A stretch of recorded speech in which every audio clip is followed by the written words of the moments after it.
ಯಾಕಂದರೆ ಅನುಭವನೇ ಅವರಿಗೆ ಅನೇಕ ಮಾತುಗಳನ್ನು ಕಲಿಸಿದೆ ಅಂತೇಳಿ ನಾನು ಭಾವಿಸ್ತೇನೆ. ಈಗ ಬಂಧುಗಳೇ, ಈಗ ಬೈರಮಂಗಲ ಸಮಸ್ಯೆ ಬೇರೆ ಅಲ್ಲ,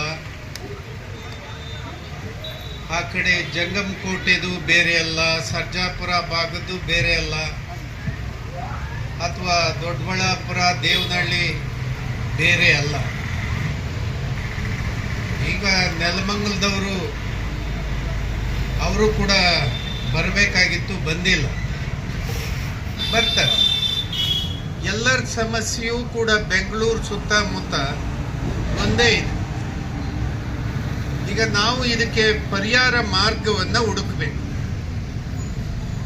ಇಂಥ ಜಗಮಂಡ್ರು ನಡುವೆ ಶಿವಕುಮಾರ್ ಅಂತ ಬಹಳ ಜಗಮಂಡತನ ಮಾಡಿ ಈ ಭೂಮಿಯನ್ನ ಕಬ್ಜಾ ತಗೊಳ್ಳೇಬೇಕಂತ ಏನು ಪ್ರಯತ್ನ ಇದೆ, ಇದು ಸರಿಯಾದ ಮಾರ್ಗ ಅಲ್ಲ ಮಿಸ್ಟರ್ ಶಿವಕುಮಾರ್ ಅವರೇ, ಒಳ್ಳೆ ಮಾರ್ಗ ಅಲ್ಲ ಇದು. ಇದನ್ನ ದಯಮಾಡಿ ಕೈ ಬಿಡಬೇಕು. ನಾನು ಅನೇಕ ಬಾರಿ ಅನೇಕ ಸಲಹೆಗಳನ್ನ ಸರ್ಕಾರಕ್ಕೆ ಕೊಟ್ಟಿದ್ದೀನಿ. ಅನ್ನವನ್ನ ಉತ್ಪಾದನೆ ಮಾಡ್ತಕ್ಕಂಥ ಭೂಮಿ ಒಂದು ಸಾರಿ ನಾವು ನಾಶ ಮಾಡ್ಕೊಂಡ್ಬಿಟ್ರೆ ಮತ್ತೆ ನಾವು ಚಂದ್ರಲೋಕಕ್ಕೋ ಬುಧಕ್ಕೋ ಗುರುಕ್ಕೋ ಹೋಗಿ ಅಲ್ಲಿ ಅನ್ನ ಬೆಳೆದು ಅಲ್ಲಿಂದ ನಾವು ಇಲ್ಲಿ ಭೂಮಿ ಮೇಲಿರೋ ಜನರಿಗೆ ಊಟ ಕೊಡೋದಕ್ಕೆ ಸಾಧ್ಯ ಇಲ್ಲ. ಇದು ನಿಮಗೆಲ್ಲರಿಗೂ ಕೂಡ ಬಹಳ ದೀರ್ಘಕ್ಕೆ ಆಲೋಚನೆ ಮಾಡಿ ಅನ್ನ ಇದೇ ಭೂಮಿಯಲ್ಲೇ ಉತ್ಪಾದನೆ ಮಾಡಬೇಕು. ಅನ್ನ ಬೆಳೆಯುವ ಭೂಮಿ ನಾವೆಲ್ಲ ಅಭಿವೃದ್ಧಿಯ ಹೆಸರಿನಲ್ಲಿ ಹಾಳು ಮಾಡ್ತಾ ಇದ್ದೀವಿ. ಇದು ಹಾಳಾಗದಂಗೆ ನೋಡ್ಕೊಳ್ಳುವಂಥ ಜವಾಬ್ದಾರಿ ನಮ್ಮೆಲ್ಲರದು. ಅನ್ನ ಊಟ ಮಾಡ್ತಾರಲ್ಲ, ಇಷ್ಟೂ ಜನರದ್ದು ಜವಾಬ್ದಾರಿ. ಯಾಕೆ ಇದು ಮುಖ್ಯ ಅಂತ ಹೇಳ್ತಾ ಇದ್ದೀವಿ ಅಂದರೆ, ನಾವೆಲ್ಲ ಇದೀವಪ್ಪ, ನಾವೆಲ್ಲ ಇವತ್ತಲ್ಲ ನಾಳೆ ಯಾವತ್ತಾದರೂ ಒಂದು ದಿವಸ ಸಾಯ್ತೀವಿ. ಇನ್ನು ನಂತರದಲ್ಲಿ ಬರುವಂಥ ತಲೆಮಾರು 100 ವರ್ಷ 500 ವರ್ಷ 1000 ವರ್ಷ ಹೀಗೆಲ್ಲ ಬರ್ತದಲ್ಲ, ಅವ್ರಿಗೆ ಅನ್ನ ಎಲ್ಲಿ ಉತ್ಪಾದನೆ ಮಾಡೋದು? ಅವ್ರಿಗೂ ಇದೇ ಭೂಮಿ ಅಲ್ವಾ? ಆ ಕಾರಣಕ್ಕೆ ಏನು 2020ರಲ್ಲಿ ಕರ್ನಾಟಕದಲ್ಲಿ ಭೂ ಸುಧಾರಣಾ ಕಾಯ್ದೆ ಅಂತ ಹೇಳಿ ತಿದ್ದುಪಡಿ ತಂದು ಮಾನ್ಯ ಯಡಿಯೂರಪ್ಪ ಏನು ರೈತನ ಭೂಮಿಯನ್ನ ಯಾರು ಬೇಕಾದರೂ ಕೊಂಡ್ಕೋಬಹುದು ಅಂತ ಏನು ಕಾಯ್ದೆ ಬಂತು, ಅವತ್ತಿಂದ ಭೂಮಿ ರೇಟು ಇಡೀ ಕರ್ನಾಟಕದಲ್ಲಿ ಏರಕ್ಕೆ ಶುರುವಾಯಿತು. ಯಾರ್ಯಾರ ಹತ್ರ ದುಡ್ಡಿತ್ತು ಅಕ್ರಮ, ಅದು ಭೂಮಿ ಮೇಲೆ ಹಾಕಿಬಿಟ್ರೆ ಯಾವ ಟ್ಯಾಕ್ಸ್ ಕಟ್ಟಬೇಕಾಗಿಲ್ಲ, ಯಾವ ತೆರಿಗೆ ಕಟ್ಟಬೇಕಾಗಿಲ್ಲ. ಈ ತೆರಿಗೆ ಕಳ್ಳರಿಗೆ ಅದೊಂದು ಅವಕಾಶ ಸಿಕ್ತು. ಮತ್ತೆ ಈ ಬೆಂಗಳೂರು ಪೇಟೆಯಲ್ಲಿ ಕೊರೋನಾದಲ್ಲಿ ಭಯ ಬಿದ್ದಿದ್ರಲ್ಲ ಜನ, ಅವ್ರಿಗೆ ಒಂದು ಫಾರಂ ಹೌಸ್ ಬೇಕಾಗಿತ್ತು. ಯಾಕಂದ್ರೆ ಇಲ್ಲೇನಾರ ರೋಗ ರುಜಿನ ಅಂದ್ರೆ ಎಲ್ಲಿಗಪ್ಪ ಓಡೋಗೋದು ಅಂತ ಹೇಳಿ. ಹಾಗಾಗಿ ಅವರಿಗೆ ಜಮೀನು ತಗೊಂಡು ಒಂದು ಫಾರಂ ಹೌಸ್ ಮಾಡ್ಕೊಂಡು ವಾರಕ್ಕೆ 2 ದಿವಸ ಅಥವಾ ಸಮಯ ಸಿಕ್ತಾಗ ಅಲ್ಲಿರೋದಕ್ಕೆ, ಅಥವಾ ಇನ್ನು ಕೆಲವರು ಬಹಳ ಅಡ್ವಾನ್ಸ್ ಜನ ಇದ್ದಾರೆ, ಸಂಜೆ ಆದರೆ ಫಾರಂ ಹೌಸಿಗೆ ಹೋಗಿ ಮತ್ತೆ ಬೆಳಿಗ್ಗೆ ಬರತಕ್ಕಂಥ ಜನ ಇದ್ದಾರೆ. ಈ ಜನ ಎಲ್ಲ ಭೂಮಿ ಖರೀದಿ ಮಾಡೋದಕ್ಕೆ ಮುಗಿಬಿದ್ರು. ಹಾಗಾಗಿ ಭೂಮಿ ರೇಟು 2020ರ ಹಿಂದೆ ಏನಿತ್ತು ಇವತ್ತು ಯಾವ ರೇಟ್ ಇದೆ ಅನ್ನೋದನ್ನ ತಾವು ಗಮನ ಇಟ್ಟು ನೋಡಿ. ಭೂಮಿ ರೇಟು ದಿನೇ ದಿನೇ ಏರ್ತಾ ಹೋಗುತ್ತೆ, ಇದು ನಿಲ್ಲೋದಿಲ್ಲ. ಆ ಕಾರಣಕ್ಕೆ ಮಾನ್ಯ ಸಿದ್ದರಾಮಯ್ಯ ಏನ್ ಮಾಡಿದ್ರು, ಬನ್ನಿ ಚಂದ್ರಶೇಖರ್, ಈ ಭೂ ಸುಧಾರಣಾ ಕಾಯ್ದೆದು ಏನೇನು ಮಾಡಬೇಕು, ಏನೇನು ಆಗುತ್ತೆ, ಅಪಾಯ ಏನಾಗುತ್ತೆ ಅಂತ ಹೇಳಿ ನಮ್ಮನ್ನ ಅನೇಕ ಬಾರಿ ಅವ್ರ ಮನೆಯಲ್ಲಿ ವಿಪಕ್ಷದ ನಾಯಕರು ಅನೇಕ ಬಾರಿ ಅವ್ರ ಮನೆಯಲ್ಲಿ ಚರ್ಚೆ, ವಿಧಾನಸೌಧದ ವಿಪಕ್ಷ ನಾಯಕನ ಕಚೇರಿಯಲ್ಲಿ ಚರ್ಚೆ, ಆಮೇಲೆ ವಿಧಾನಸೌಧ ಬ್ಲ್ಯಾಂಕೆಟ್ ಹಾಲಲ್ಲಿ ಅನೇಕ ಸಾರಿ ಚರ್ಚೆ, ಹೀಗೆಲ್ಲ ಅನೇಕ ಸಾರಿ ನಮ್ಮನ್ನು ಕರೆದು ಮಾತಾಡಿದ ಕಾರಣಕ್ಕೆ ಮತ್ತು ಈ ಭೂ ಸ್ವಾಧೀನ ಕಾಯ್ದೆ ಒಂದು ಯಾವ ಥರ ಅಪಾಯ ಅಲ್ಲಪ್ಪ. ಕಾಂಗ್ರೆಸ್ ಪಾರ್ಟಿಗೆ ಸ್ಪಷ್ಟತೆ ಇರಬೇಕು. ರಾಹುಲ್ ಗಾಂಧಿ ರಾಜಸ್ಥಾನದ ಗೆಲೋಟಾಗೆ ಪತ್ರ ಬರೀತಾರೆ, 13 ಕಾಯ್ದೆ ಒಂದು ಚೂರು ಕೂಡ ವೈಲೇಷನ್ ಮಾಡಬೇಡಿ, ಯಥಾವತ್ತು ಹೇಗಿದೆಯೋ ಹಾಗೆ ಮುಂದುವರಿಸಬೇಕಂತ ಹೇಳಿ ರಾಹುಲ್ ಗಾಂಧಿ ರಾಜಸ್ಥಾನದ ಅವತ್ತಿನ ಮುಖ್ಯಮಂತ್ರಿಗೆ ಪತ್ರ ಬರೆದು ಹೇಳ್ತಾರೆ ಹಾಗೆ ಮುಂದುವರಿಸಬೇಕಂತ ಹೇಳಿ. ಕರ್ನಾಟಕದಲ್ಲಿ ಕುಮಾರಸ್ವಾಮಿ ಮುಖ್ಯಮಂತ್ರಿ ಆದಾಗ ಆ 13 ಕಾಯ್ದೆಗೆ ತಿದ್ದುಪಡಿ ತಂದ ಅಪಾಯವೇ ಇವತ್ತು ನಾವು ಕರ್ನಾಟಕದ ಜನ ಅನುಭವಿಸೋದಕ್ಕೆ ಕಾರಣಭೂತ ಆಗೈತೆ. ಅವತ್ತು ಸಿದ್ದರಾಮಯ್ಯನವರಿಗೆ ನಾನು ಹೋಗಿ ಹೇಳಿದೆ, ರಾಹುಲ್ ಗಾಂಧಿ ಪತ್ರ ಏನಿತ್ತು ಆ ರಾಹುಲ್ ಗಾಂಧಿ ಪತ್ರ ತಗೊಂಡೋಗಿ ಸಿದ್ದರಾಮಯ್ಯನವ್ರಿಗೆ ಕೈಲಿ ಕೊಟ್ಟು, ನೋಡಿ ಗೆಲೋಟ ಅವರಿಗೆ ಹಿಂಗೆ ಬರ್ದಿದ್ದಾರೆ ರಾಹುಲ್ ಗಾಂಧಿ, ಇದು ನಿಮಗೂ ಅಪ್ಲೈ ಆಗುತ್ತಲ್ವಾ ಕರ್ನಾಟಕದವ್ರಿಗೆ ಅಂತ ಕೇಳಿದೆ. ಅದನ್ನೆಲ್ಲ ಓದ್ಬಿಟ್ಟು ಹೌದು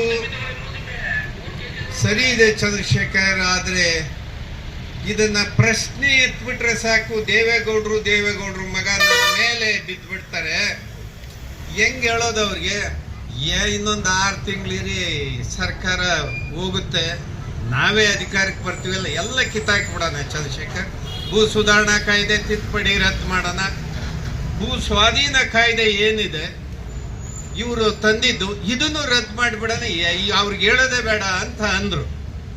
ಈ ಕಾರಣಕ್ಕೆ ಮಾನ್ಯ ಸಿದ್ದರಾಮಯ್ಯನವರೇ, ನಿಮ್ಮ ಕಾಂಗ್ರೆಸ್ ಪಕ್ಷ ಬಹಳ ಬಹುಮತದಿಂದ ಗೆಲ್ಲಿಕ್ಕೆ ನಾವು ನಿಂತು ಕೆಲಸ ಮಾಡಿದೀವಿ. ಕರ್ನಾಟಕದ ರೈತರಿಗೆ ಕರೆ ಕೊಟ್ವಿ ಈ ಕಾಯ್ದೆಯನ್ನ ರದ್ದು ಮಾಡೋದಕ್ಕೆ.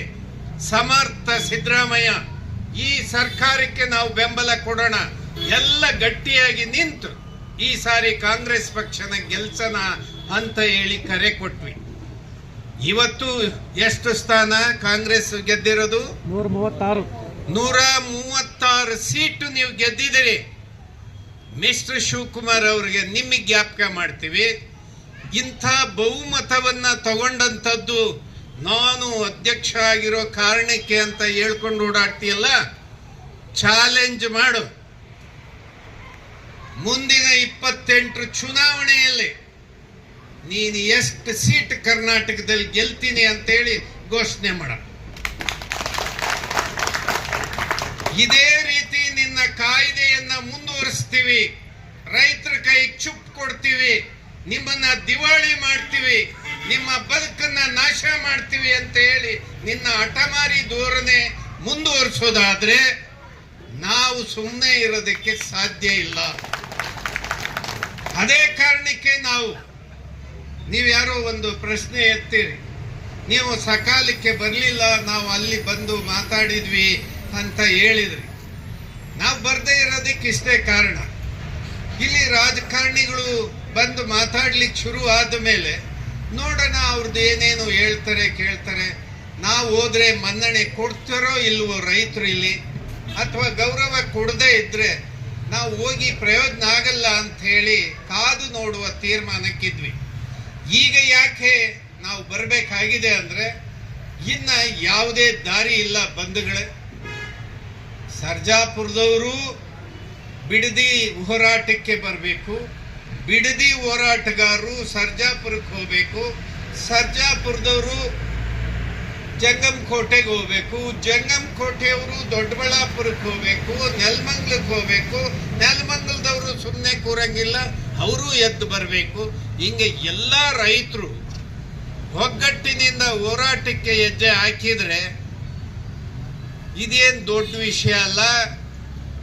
ಮಾನ್ಯ ಶಿವಕುಮಾರ್ ಅವರೇ, ನಿಮ್ಮ ಅಧಿಕಾರ ಕಿತ್ತಾಕೋದು ಕಾಂಗ್ರೆಸ್ ಕರ್ನಾಟಕದಲ್ಲಿ ಬರಲೇಬಾರ್ದು ಅನ್ನೋ ತೀರ್ಮಾನವನ್ನ ರೈತರು ಮಾಡಿದ್ರೆ ನಿಮ್ಮ ಕಾಂಗ್ರೆಸ್ ಅಡ್ರೆಸ್ ಇಲ್ದಂಗೆ ಹೊರಟೋಗ್ತದೆ.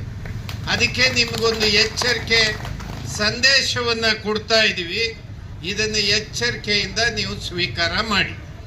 ಎರಡನೇದಾಗಿ ಅನೇಕ ಸಲಹೆಗಳು ಕೊಟ್ಟಿದೆ. ಕೈಗಾರಿಕೆ ಮಾಡಬೇಕಂದ್ರೆ ನೀವು ಕೃಷಿಗೆ ಉತ್ಕೃಷ್ಟವಾದ ಭೂಮಿಯನ್ನ ಹೂಡಿಕೆ ಮಾಡುವಂತೆ ಇಲ್ಲ. ಏನು ಕೈಗಾರಿಕೆ ನೀತಿ, ಲ್ಯಾಂಡ್ ಅಕ್ವಿಜೇಷನ್ ಬಿಲ್ ಏನು ಹೇಳುತ್ತಪ್ಪ? ಏನು ಹೇಳ್ತದೆ? ಫಲವತ್ತಾದ ಭೂಮಿ ತಗೋ ಅಂತ ಹೇಳುತ್ತಾ? ಎಲ್ಲಿದೆ ತಗೊಂಬ, ಯಾವ ಅಧಿಕಾರಿ ಕರ್ಕೊಂಬರ್ರಿ? ಇದು ತಪ್ಪು ಮಾಡ್ತಾ ಇದೆ. ಇದೆಲ್ಲ ಭೂಮಿ ನೀವು ಮುಟ್ಟಬೇಕಾಗಿರೋದು. ಭೂಮಿಯನ್ನ ವರ್ಗೀಕರಣ ಮಾಡಿ, ಭೂಮಿ ವರ್ಗೀಕರಣ ಮಾಡಿ ಎ ಮತ್ತು ಬಿ ಏನಿದೆ ಕೃಷಿಗೆ ಯೋಗ್ಯವಾದ ಭೂಮಿ, ಅದನ್ನ ಯಾವುದೇ ಕಾರಣಕ್ಕೆ ಕೈ ಇಕ್ಕಬಾರ್ದು. ಅದು ಎಲ್ಲರಿಗೂ ಅನ್ನ ಕೊಡ್ತಕ್ಕಂಥ ಅಕ್ಷಯ ಪಾತ್ರೆ. ನೀನಿರ್ತೀಯೋ ನಾನಿರ್ತೀನೋ ಅದು ಎರಡನೇ ಪ್ರಶ್ನೆ. ಆದ್ರೆ ಈ ಅಕ್ಷಯ ಪಾತ್ರೆ ಏನು ಅನ್ನ ಕೊಡ್ತಕ್ಕಂಥ ಭೂಮಿ ಇದೆ, ಇದನ್ನ ಯಾವುದೇ ಕಾರಣಕ್ಕೆ ಮುಟ್ಟಬಾರ್ದು, ಅನ್ಯ ಉದ್ದೇಶಗಳಿಗೆ ಬಳಕೆ ಆಗಬಾರ್ದು. ಇದು ಇಡೀ ಮಾನವ ಕುಲಕ್ಕೆ ಅಪಾಯ ತರ್ತಕ್ಕಂಥದ್ದು. ಅದಕ್ಕೆ ಅದನ್ನ ರಿಸರ್ವ್, ಕೃಷಿ ಭೂಮಿ ಏನಿದೆ ಅದು ರಿಸರ್ವ್, ಅದು ಅನ್ನ ಬೆಳೆಯಕ್ಕೆ ಸೀಮಿತ ಇಟ್ಬಿಡೋಣ. ಎರಡನೇದು ಏನಿದೆ ಸಿ ಅಂಡ್ ಡಿ ಏನಿದೆ, ಸಿ ಅಂಡ್ ಡಿನ ಕರ್ನಾಟಕದಲ್ಲಿ ಎಲ್ಲೆಲ್ಲಿದೆ ಎಲ್ಲ ಸರ್ಕಾರಿ ದಾಖಲೆಯಲ್ಲಿದೆ. ಒಂದು ಸಾರಿ ಮುಖ್ಯಮಂತ್ರಿ ರಾಜ್ಯಕ್ಕೆ ಕಂದಾಯ ಇಲಾಖೆ ಎಲ್ಲ ಡಿ ಸಿಗಳಿಗೆ ಹೇಳಿದ್ರೆ ನಾಳೆ ಬೆಳಿಗ್ಗೆ ಸಿ ಅಂಡ್ ಡಿ ಯಾವ್ಯಾವ ಜಿಲ್ಲೆಯಲ್ಲಿ ಯಾವ ಸರ್ವೆ ನಂಬರ್ನಲ್ಲಿ ಎಷ್ಟೆಷ್ಟಿದೆ ಎಲ್ಲ ರಿಪೋರ್ಟ್ ಬರ್ತದೆ. ತೀರ್ಮಾನ ಮಾಡಿ ಕೈಗಾರಿಕೆ ಎಲ್ಲ ಆಗಬೇಕು, ಸಿ ಅಂಡ್ ಡಿ ಬಿಟ್ಟು ಇನ್ನೆಲ್ಲೂ ಆಗಬಾರ್ದು. ಮತ್ತೆ ಕೈಗಾರಿಕೆ ಗೌಡ್ರು ಹೇಳ್ದಂಗೆ ಯಾರೋ ಒಬ್ಬನಿಗೆ ಇಲ್ಲೊಂದು ಫ್ಯಾಕ್ಟ್ರಿ ಮಾಡಬೇಕಂದ್ರೆ ಫ್ಯಾಕ್ಟ್ರಿ ಏನು ಉತ್ಪಾದನೆ ಮಾಡ್ತಾನೆ, ಅದ್ರ ಮೇಲೆ ಎಷ್ಟು ಬಂಡವಾಳ ಆಗ್ತಾನೆ, ಅವನಿಗೆ ಭೂಮಿಯ ಅವಶ್ಯಕತೆ ಎಷ್ಟಿದೆ, ಇದು ತೀರ್ಮಾನ ಮಾಡೋರು ಯಾರು? ಅವನು ಕೇಳ್ದ, ಇವನು ಕೊಟ್ಟ, ಅವನು ಕೇಳ್ದವನು ಇವನು ಕೊಟ್ಟಷ್ಟು. ಭೂಮಿ ಹಿಂಗೆ ಕೊಟ್ರೆ ಭೂಮಿ ಎಲ್ಲಿ ಉಳಿಯುತ್ತೆ? ಇವತ್ತು ಕಳೆದ 25 ವರ್ಷದ ಹಿಂದೆ ಯಾರ್ಯಾರು ಅಲಾಟ್ ಮಾಡಿಸ್ಕೊಂಡಿದ್ರು ಭೂಮಿ, ಆ ಭೂಮಿ ಇವತ್ತು ಅವ್ರು ಯಾವ ಕೈಗಾರಿಕೆ ಮಾಡಲಿಲ್ಲ, ಯಾವ ಡೆವಲಪ್ಮೆಂಟು ಮಾಡಲಿಲ್ಲ, ಭೂಮಿ ಹಂಗೆ ಇತ್ತು. ಇವತ್ತು ಅವರು ಸಾವಿರಾರು ಕೋಟಿ ಶ್ರೀಮಂತರಾಗಿದ್ದಾರೆ ಬೆಂಗಳೂರಿನಲ್ಲಿ. ನಾವು ಅದಕ್ಕೆ ಹೇಳ್ತಾ ಇದ್ದೀವಿ, ನೀವು ಕುಮಾರಸ್ವಾಮಿಯಿಂದ 2000ರಿಂದ ಶುರು ಮಾಡಿದರೆ 26ರವರೆಗೆ 2.5 ಲಕ್ಷ ಎಕರೆ ಭೂಮಿಯನ್ನ ನೀವು ಕೈಗಾರಿಕಾ ಉದ್ದೇಶಕ್ಕೆ ತಗೊಂಡಿದ್ರಿ. ನೀವು 25 ಭಾಗ ಭೂಮಿ ಕೈಗಾರಿಕೆಗೆ ಬಳಕೆ ಆಗಿಲ್ಲ ಅಂತೇಳಿ ನಮ್ಮ ಹತ್ರ ಇರುವ ವರದಿ ಹೇಳ್ತದೆ. ಆಯಿತು, ಇಲ್ಲ ಬಳಕೆ ಆಗಿದೆ ಅಂತೇಳಿ ಆರ್ಗ್ಯೂ ಮಾಡೋದಾದ್ರೆ ಬನ್ನಿ ಮಾಡೋಣ, ಎಲ್ಲೆಲ್ಲ ಆಗಿದೆ ಅಂತೇಳಿ ಗೊತ್ತಾಗಬೇಕಲ್ಲ. ಇಲ್ಲ ಅಂದ್ರೆ ನೀವು ಒಂದು ಲ್ಯಾಂಡ್ ಆಡಿಟ್ ರಿಪೋರ್ಟನ್ನ ನೀವು ಬಿಡುಗಡೆ ಮಾಡಿ. ಏನು ರಾಮಣ್ಣರೇ, audit report, land audit report ನೀವು ಸರ್ಕಾರ ನೋಟಿಫೈ ಮಾಡಿ ಸರ್ಕಾರಕ್ಕೆ ತಗೊಂಡಿದ್ದೀರಲ್ಲ, ನಮ್ಗೊಂದು ಕಾಪಿ ಕೊಡಪ್ಪ ಮಿಸ್ಟರ್ ಶಿವಕುಮಾರ್, ಕೊಡು. ನಾವೊಂದು ಸಾರಿ ಚೆಕ್ ಮಾಡ್ತೀವಿ, ಕ್ರಾಸ್ ಚೆಕ್ ಮಾಡ್ತೀವಿ, ಎಲ್ಲಿ ಉಳ್ಕೊಂಡಿದೆ ಅಥವಾ ಎಲ್ಲಿ ಹೋಗಿದೆ ಅನ್ನೋದನ್ನ ಗೊತ್ತು ಮಾಡ್ತೀವಿ. ನಾವು ಒಂದು ವಾರ ಬಿಟ್ಟು ತಗೊಂಬರ್ತೀವಿ ಚೆಕ್ ಮಾಡಿ. ನಮ್ಮಲ್ಲೂ ಇಂಟೆಲಿಜೆನ್ಸಿ ಇದೆ, ನಮ್ಮಲ್ಲೂ ತನಿಖಾ ತಂಡಗಳಿದ್ದಾವೆ, ನಾವು ಒಂದು ರಿಪೋರ್ಟ್ ಮಾಡಿಸ್ತೀವಿ, ತಗೊಂಬ. ಈ ಎಲ್ಲ ಸತ್ಯಗಳನ್ನ ಬಚ್ಚಿಟ್ಟು ನಿಮ್ಮ ರಿಯಲ್ ಎಸ್ಟೇಟ್ ದಂಧೆಯನ್ನ ದೊಡ್ಡ ಮಾಫಿಯಾ ಆಗಿ ಕಟ್ಟೋದಕ್ಕೆ ನೆಕ್ಸ್ಟ್ ಶಿವಕುಮಾರ್ ಅವರೇ, ಇದು ಸರಿಯಾದ ಮಾರ್ಗ ಅಲ್ಲ. ನಾವೆಲ್ಲರೂ ಇದ್ರೆ ನಿನ್ನ ಒಂದು ಶ್ರೀಮಂತಿಕೆಯು ಗೌರವ ಇರುತ್ತೆ. ಎಲ್ಲ ಜನರ ಶಾಪ, ಎಲ್ಲ ಜನರ ಸಿಟ್ಟು, ನೀವು ಗುರಿ ಆಗೋದು ಬೇಡ. ನೀವು ಶಾಂತವಾಗಿ ಹೆಚ್ಚು ಕಾಲ ಬದುಕಬೇಕು, ಹೆಚ್ಚು ಕಾಲ ಆರೋಗ್ಯವಾಗಿರಬೇಕು. ನಿಮ್ಮ ಶ್ರೀಮಂತಿಕೆ ನಿಮ್ಮ ಹತ್ರ ಇರಬೇಕಂದ್ರೆ ಈ ಎಲ್ಲ ದ್ರೋಹ ಮಾಡುವ ಕೆಲಸವನ್ನ ಕೈಬಿಟ್ಟು ಸಜ್ಜನ ದಾರಿಯಲ್ಲಿ ನಡೆಯುವಂಥದ್ದು ಅವಶ್ಯಕತೆ ಇದೆ. ಮತ್ತೊಂದು ಮಾತು ಹೇಳೋದು ನಿಮಗೆ, ನೀವು ಈಗಾಗಲೇ ನೈಸ್ ಕಂಪನಿಯಲ್ಲಿ ಭಾಗಿದಾರರು ಇದ್ದೀರಿ. ಇನ್ನು ಕೆಲವೇ ದಿನಗಳಲ್ಲಿ ನೈಸ್ ಕಂಪನಿಯೇ ಪೂರ್ತಿ ನಿಮ್ಮ ವಶಕ್ಕೆ ತಗೊಂತೀರಿ ಅಂತ ಹೇಳಿ ನಮ್ಗಿರ್ತಕ್ಕಂಥ ಮಾಹಿತಿ. ಈಗಾಗಲೇ ತಾವು ನೈಸ್ ಕಂಪನಿಗೆ ಯಾವ ರೀತಿ 5 ಟೌನ್ಶಿಪ್ಗಳನ್ನು ನೀವು ಸುಪ್ರೀಂ ಕೋರ್ಟಿನಲ್ಲಿ ನಿಮ್ಮ ಪರ ಹೆಂಗ್ ಮಾಡಿಸ್ಕೊಂಡ್ರಿ ಅಂತ ಹೇಳಿ ನಮಗೆಲ್ಲ ಚೆಂದಾಗಿ ಗೊತ್ತಿದೆ. ಸುಪ್ರೀಂ ಕೋರ್ಟ್ ಯಾವ ಆಧಾರದ ಮೇಲೆ ನೈಸ್ ಕಂಪನಿ ಪರ ಆದೇಶ ಮಾಡ್ತು ಅಂತನೂ ನಮಗೆಲ್ಲ ಡೀಟೈಲ್ ಇದೆ. ವರದಿಯನ್ನ ಬೈರಮಂಗಲದ ರೈತರ ನಡುವೆ ನಾಳೆ ತಂದು ಕೊಡ್ತೀವಿ.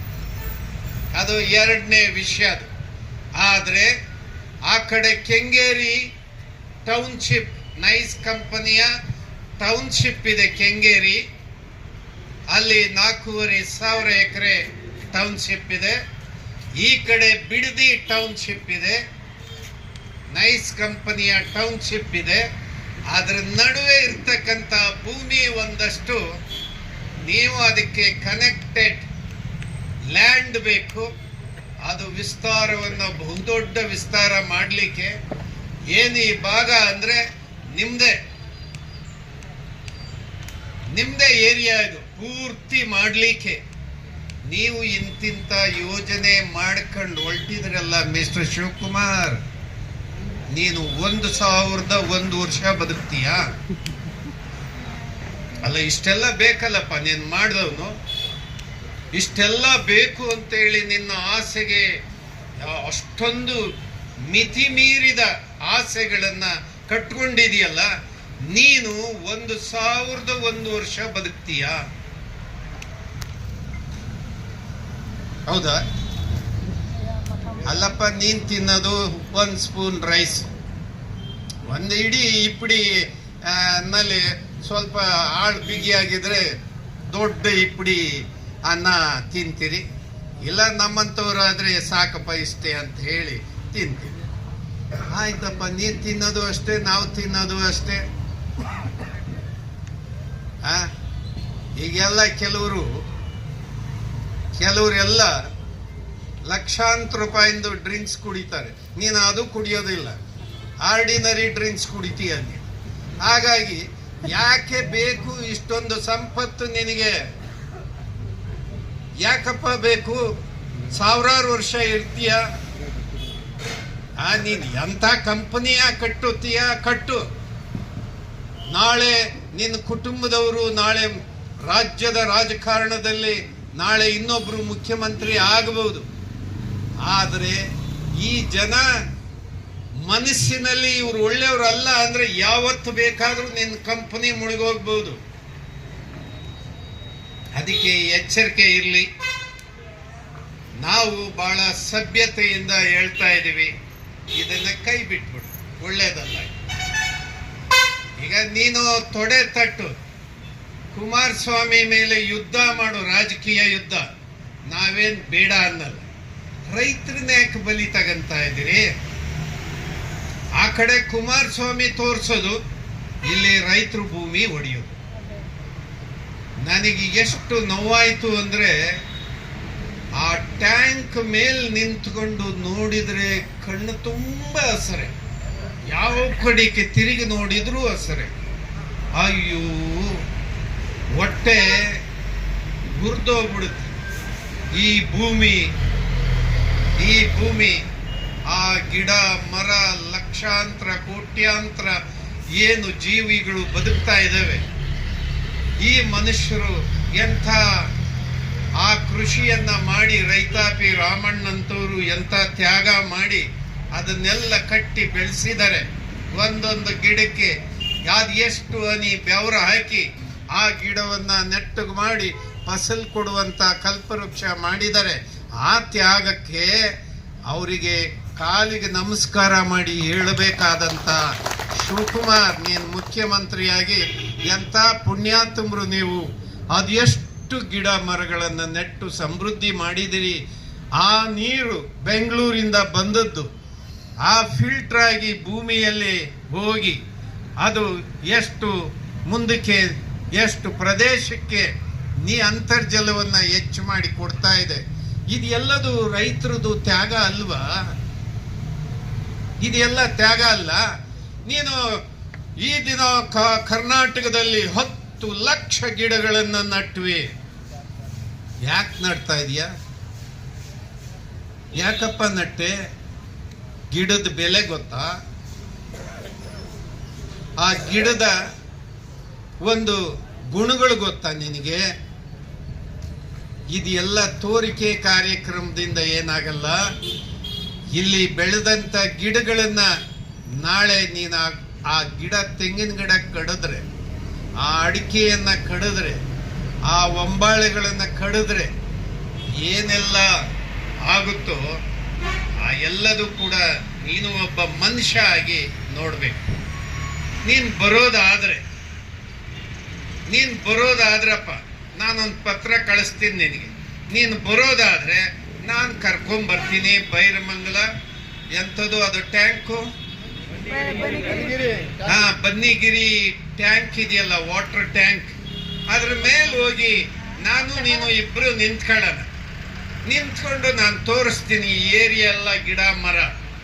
ನೀನು ಹೇಳ್ಬಿಡಪ್ಪ, ಹೌದು ಈ ಭೂಮಿ ಇದು ನಾವು ಬೇರೆ ಉದ್ದೇಶಕ್ಕೆ ಬರಡು ಭೂಮಿ, ಇದನ್ನ ಬಳಕೆ ಮಾಡೋದು ಸೂಕ್ತ ಅಂತ ಹೇಳಿ ನೀನು ಹೇಳ್ಬಿಡು. ನಾನು ಈ ರೈತರು ಕಾಲು ಹಿಡ್ಕೊಂಡು ಕೇಳ್ಕೊಂತೀನಿ, ಕೊಟ್ಬಿಡ್ರಪ್ಪ.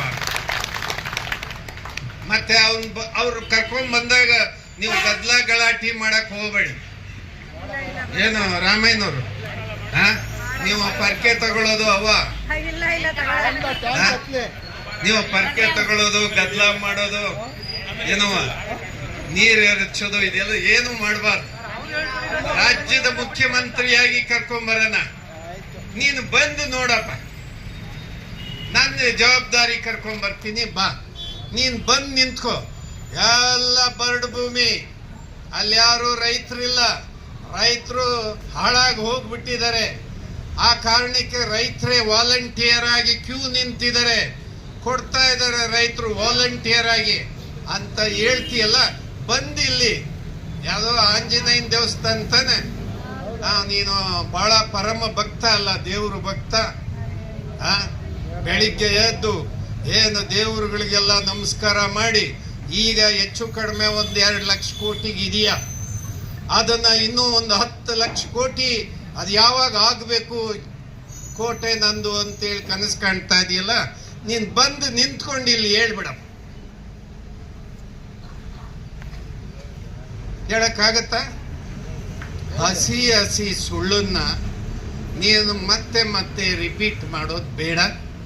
ಆ ಕಾರಣಕ್ಕೆ ನಮ್ಮ ವಿನಂತಿ, ಈಗಾಗಲೇ ನಾನು ಬೈರಮಂಗಲದ ಎಲ್ಲ ನನ್ನ ಸ್ನೇಹಿತರ ಜೊತೆ ಮೊನ್ನೆ ಬೆಂಗಳೂರಿನಲ್ಲಿ ಮಾತಾಡಿದ್ವಿ.